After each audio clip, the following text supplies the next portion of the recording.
السلام علیکم گائز، میرا نام ہے محمد احسان اور آج کی ہماری ویڈیو ہے علی انجینئر پہ۔ آج کا ٹائٹل ہے ساس اور بہو پہ، تو امید ہے کہ آپ کو ویڈیو اچھی لگے گی۔ چلیں سٹارٹ کرتے ہیں، بسم اللہ، لیٹس گو۔ ساس بہو کا ذکر ہوا تو ایک سوال اور بھی آ گیا ذہن میں۔ جی کریں۔ سوال آتے رہیں گے آپ کے ساتھ بیٹھے ہوئے۔ بہو کے اوپر کتنی ایک ذمہ داری ہے شرعی اعتبار سے؟ بہو پہ ساس کی خدمت کی اتنی ذمہ داری ہے جتنا کہ اس مرد پہ اپنی بیوی کی ماں کی ذمہ داری ہے۔ اچھا، تو آج تک یہ کسی نے پوچھا ہے کہ اگر دیکھنا جی شادی اس نے اس لیے کی ہے کہ وہ نوکرانی بن گئی ہے کہ ایک عورت اپنے خاوند کی ماں کی خدمت کرے تو اس کے بدلے میں وہ خاوند اپنی بیوی کی ماں کرے۔ اگر وہ خاوند کہتا ہے نہیں اس کی ذمہ داری ہے تو سرکار اس کی تو کوئی ذمہ داری نہیں ہے۔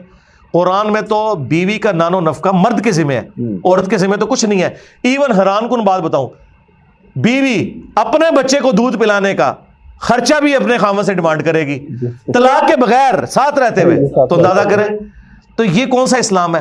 اسلام میں ساس بہو کا رشتہ ایگزسٹ ہی نہیں کرتا۔ یہ میرا چیلنج ہے، کوئی دنیا کا عالم مجھے کسی ضعیف حدیث سے ساس بہو کا رشتہ بتائے، کوئی اس کے احکامات بتائے۔ اسلام میں تو فیملی میاں بیوی اور بچے ہیں، ساس بہو کا کوئی لینا دینا نہیں ہے اس طرح کے انٹریکشن کا۔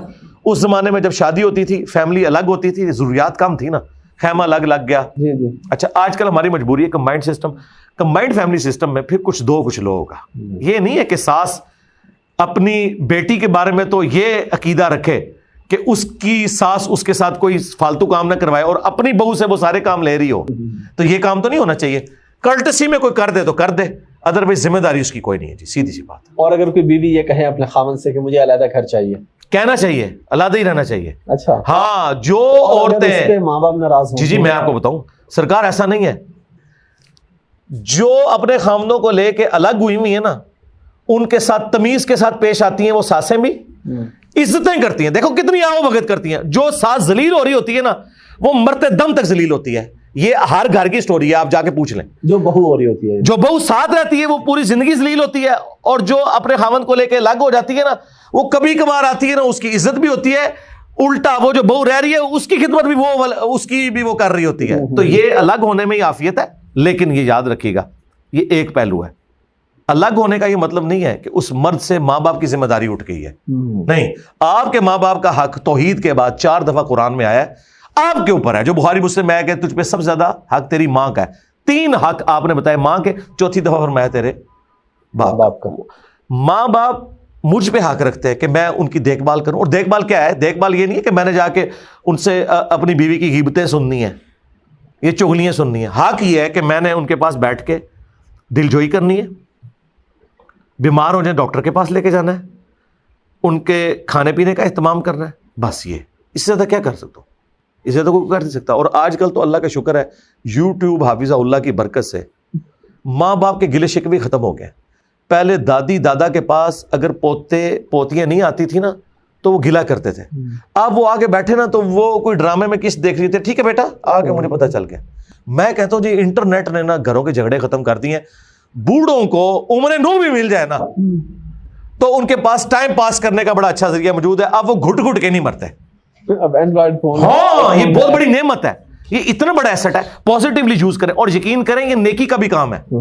آپ یوٹیوب پہ اگر نیشنل جغرافک ڈسکوری چینل کے اوپر اللہ کی قدرت کے مناظر دیکھ رہے ہیں، آپ خدا کے زیادہ قریب ہیں بنسبت اس امام مسجد کے جو تنخواہ لے کے نماز پڑھا رہا ہے، ٹھیک ہے؟ آپ گھر میں بیٹھے اللہ کو یاد کر رہے ہیں، اپنے آپ کو مصروف رکھیں۔ کے لیے جائز نہیں ہے تنخواہ لینا؟ نماز پڑھانے کی تو نہیں لے گا، ہاں اپنا اگر وہ قرآن پڑھانے کی ٹیوشن کی کوئی لے سکتا ہے تو لے۔ نماز پڑھانے کی تنخواہ تو سب کے نزدیک غلط ہے، یہ اب بھی انہوں نے کوئی حلال قرار دی ہے، ورنہ سنن نسائی میں حدیث ہے، امام حاکم نے اس کے نقل کیا المستدرک للحاکم میں، اور امام مسلم کی شرط پہ اس حدیث کو صحیح کہا ہے کہ اس شخص کو اپنا مؤذن مقرر نہ کرو جو اجرت لے۔ اگر اذان بغیر اجرت کے نہیں ہے، اذان اگر اجرت کے ساتھ اگر آپ کریں گے تو وہ ہوگی نہیں، تو نماز کہاں سے ہوگی؟ کیونکہ نماز تو فرض تھی۔ مجھے بتائیں وہ جو امام مسجد ہے اس کی اپنی نماز پڑھنا اس میں فرض تھا کہ نہیں؟ فرض تھا۔ تو جماعت کرانے کے کون سے پیسے لے رہا ہے؟ اور اگر یہ آپ بات کریں گے یہ پاسبل نہیں ہے تو جائیں سرکاری آفیسز کے اندر، یونیورسٹیز کالجز میں کوئی امام مسجد نہیں ہوتے، اسٹوڈنٹ خود جماعت کراتے ہیں۔ یونیورسٹیز میں کون جماعت کراتا ہے؟ پریئر ہالز کے اندر اسٹوڈنٹ ہی کرا رہے ہوتے ہیں۔ ابھی بھی ٹھیک ہے کوئی ایک نمازی آگے ہو جائے کرائے، لیکن جو باقاعدہ مسجدیں ہیں اور سرکاری امام ہیں یا پرائیویٹ اداروں میں ہیں، ہاں اس میں یہ ہے کہ پھر ان اماموں کو آپ نماز پڑھانے کی تنخواہ نہیں دے رہے, کسٹوڈین کے طور پہ دے رہے ہیں کہ مسجد کی دیکھ بھال کریں, صفائی کریں, ٹھیک ہے, اور وہاں پہ بچوں کو قرآن پڑھائیں, اس کی وہ تنخواہ لے لیں. نماز کی وہ نیت نہیں کریں گے, نماز کی کریں گے تو تنخواہ حرام ہو جائے گی. ٹھیک ہے. اور تراویح کے لیے پیسے لینا, تراویح کے لیے پیسے ڈیمانڈ کرنا تو حرام ہے. البتہ اینڈ پہ اگر کوئی امام مسجد کی خدمت کرتا ہے تو گفٹ تو ٹھیک ہے, اس میں تو کوئی مسئلہ نہیں, آپ کر سکتے, لیکن ویسے نہیں آپ اسے ڈیمانڈ پیسے کیسے آپ کر سکتے. نماز پڑھا رہے ہیں نا, ہاں قرآن کی ٹیوشن اگر کوئی پڑھائے نا ایز اے نالج, وہ تو بخاری مسلم میں حدیث ہے کہ سب سے بہترین چیز جس سے تم کمائی کرتے ہو وہ اللہ کی کتاب ہے. وہ اس کانٹیکسٹ میں تھی کہ وہ ایک قبیلے کے بندے کو سانپ نے ڈس لیا تھا, دوسرے صحابی نے سورہ فاتحہ پڑھ کے دم کیا تھا اور پورا بکریوں کا ریوڑ لیا تھا.